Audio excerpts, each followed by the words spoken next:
আসসালামু আলাইকুম। আজকে কিনে আনছি গরুর ফ্যাসা। তো গরুর ফ্যাসা কীভাবে বানাই সেটা আপনাদের কাছে আজকে শেয়ার করব। তো আমাদের রুমের বাবুর্চি হচ্ছে জুয়েল ভাই।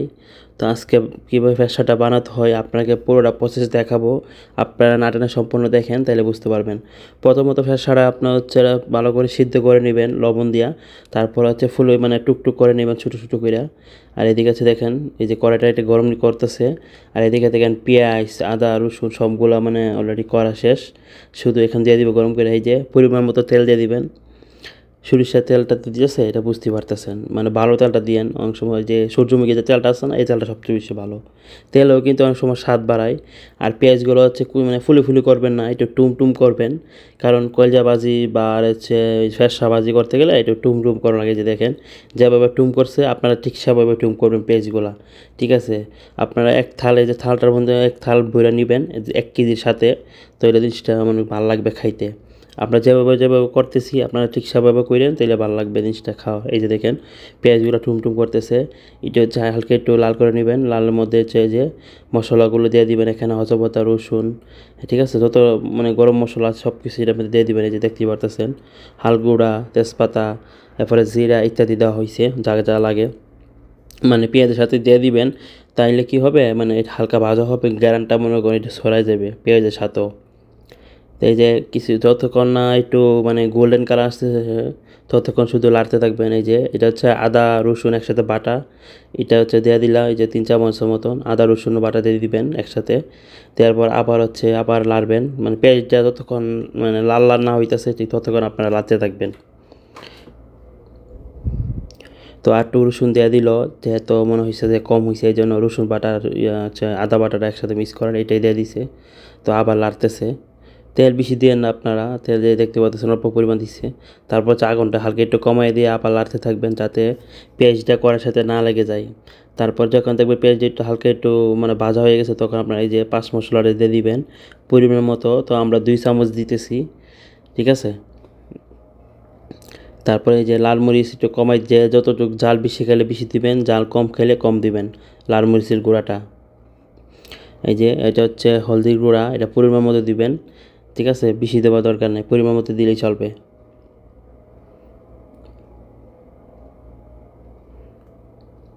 তারপর হচ্ছে আপনারা ভালো করে লাড়তে থাকবেন জিনিসটাকে, ভালো করে আর কষাতে থাকবেন পেঁয়াজের সাথে। অল্প আগুনের মধ্যে, বেশি আগুন দিবেন না। যখন দেখবেন কষাই গেছে তখন এই যে একটু লবণটাও দিয়ে দিবেন, তারপর আবার একটু কষাবেন ভালো কইরা। আপনারা ততক্ষণ পর্যন্ত কষাতে থাকবেন যতক্ষণ না মনে হয় যে ভালো করে কষানোটা হয়েছে না বা গ্যারান ছুটতেছে না, ততক্ষণ কষাতে থাকবেন, ঠিক আছে। তাহলে এই জিনিসটা কিন্তু খুব খাইতে ভালো লাগবে আপনাদের কাছে। কারণ পাক করতে গেলে সুন্দর করে পাক করতে হবে। আর তারপর হচ্ছে পরিমাণ মতো একটু পানি দিয়ে দিবেন হালকা।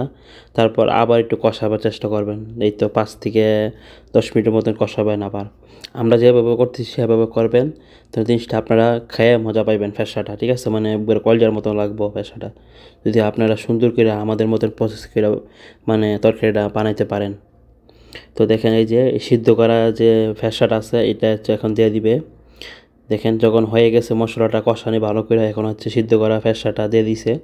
এখন হচ্ছে এই যে মশলার সাথে কড়াই দিয়ে আস্তে আস্তে সুন্দর করে মিক্স করে নেওয়া, ঠিক আছে। অল্প দেখেন এই যে আস্তে আস্তে কম হিট, আগুনটা কম দিবেন, কম হিটের মধ্যে দিয়ে আপনারা এভাবে লাড়তে থাকবেন। দেখেন যতক্ষণ না ভালো করে লাড়াটা শেষ হয় ততক্ষণ পর্যন্ত আপনারা লাড়তে থাকবেন সুন্দর কইরা। আপনারা শুধু লাড়তে থাকবেন। যে যখন দেখবেন যে ভালোটাকে কষানো হয়ে গেছে, ঠিক আছে, তখনও আপনার যখন হয়ে গেছে তখন আপনি একটু আলুটা দিয়ে দিবেন। এই যে মানে যে আপনি গিলাটা করছেন এই যে ফ্যাসাটা যতটুক টুকটুক করছেন আলুটাগুলো ঠিক সেম টুকটুক করবেন। এই যে তারপর হচ্ছে এই যে দিয়ে দিবেন। দেখেন এখন হচ্ছে আবার একটু ভালো করে লাড়তে হবে, কারণ আলুটা তো মশলার সাথে মিক্স হইতে হবে, নাহলে তো খাই আবার আপনারা মজা পাবেন না। তো দেখেন সে হচ্ছে এই যে আস্তে আস্তে আস্তে আস্তে সুন্দর করে নাড়তেছে। আপনার ঠিক আমরা যেভাবে করতেছি আপনারা ঠিক এভাবেই করেন, তৈরি জিনিসটা ভালো লাগবো। তো দেখেন আর একটু অল্প পরিমাণ আলু দিয়ে দিতেছে। আলু আপনারা বেশি দিয়েন না, অল্প দিয়েন। 1 কেজির সাথে আপনারা মনে করেন যে 2টা আলু দিলেই চলবে বা 3টা ছোটো ছোটো আলু দিয়ে দিলে চলবে, এর চেয়ে বেশি দরকার নাই। তো দেখতেই পারতেছেন এই যে লাগতেছে, তো এইটা করতে একটু কষ্ট সময় লাগতেছে, কিন্তু যদি কষ্ট করে রাঁধেন ভাই খাইতে কিন্তু মজাই লাগবে। এই যে তারপর হচ্ছে এই যে পানি দিয়ে দিতেছে পরিমাণ মতো, কারণ এটাকে আবার একটু সিদ্ধ করতে হবে, মানে আবার একটু জাল দিতে হবে, হয় যখন কষানি শেষ তারপর একটু পানি দিয়ে দিবেন। তো এখন হচ্ছে আবার একটু কষাইতেছে।